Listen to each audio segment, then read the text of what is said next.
আসসালামু আলাইকুম। ওয়ালাইকুম আসসালাম। আমার নাম রুয়েইডা। আপনার কাছে আমার প্রশ্ন, আমরা মুসলিমরা কেন ফটো তুলতে পারবো না? মুসলিমরা ফটো রাখতে পারবে না, ফুল রাখতে পারবে না তাদের ঘরে? প্লিজ প্রশ্নটা আরেকবার বলেন। মুসলিমরা কেন ফটো তুলতে পারবে না আর ফুল? প্রশ্ন এটাই।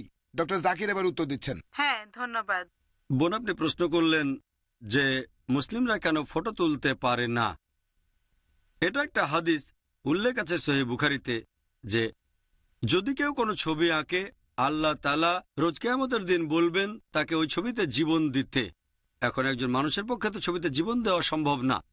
এই হাদিসটা বলছে আসলে হাতে আঁকা ছবি আর ভাস্কর্যের কথা। কিছু বিশেষজ্ঞ বলেন যে এর মধ্যে ফটোগ্রাফও পড়বে।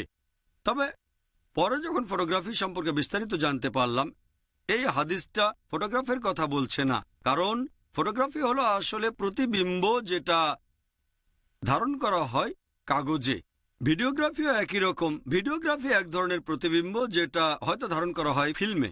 নবীর সময়ে কোনো সাহাবী যদি পানিতে প্রতিবিম্ব দেখে চুল আঁচড়াতেন, নবী সাল্লাল্লাহু আলাইহি সাল্লাম তাকে কখনোই বাধা দেননি।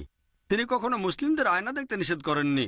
তাহলে এভাবে আমরা জানতে পেরেছি যে ফটোগ্রাফি এই ক্যাটাগরিতে পড়ে না, ছবি আঁকার যে ক্যাটাগরিটাকে নিষিদ্ধ করা হয়েছে। এখানে মূলত বলা হচ্ছে হাতে আঁকা ছবি আর ভাস্কর্যের কথা। ফটোগ্রাফি জিনিসটা আসলে নিষিদ্ধ না বোন।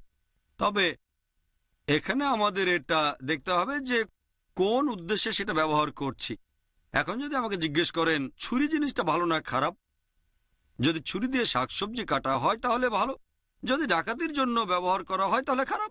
একইভাবে ফটোগ্রাফির ব্যাপারেও যদি ফটোগ্রাফি ব্যবহার করেন কোনো ভালো উদ্দেশ্যে তাহলে অবশ্য অনুমতি আছে। তবে যদি ফটো ব্যবহার করেন খারাপ উদ্দেশ্যে, যেমন পর্নোগ্রাফি, অশ্লীলতা ইত্যাদি, তাহলে ইসলামে এটা নিষিদ্ধ। আশা করি উত্তরটা পেয়েছেন।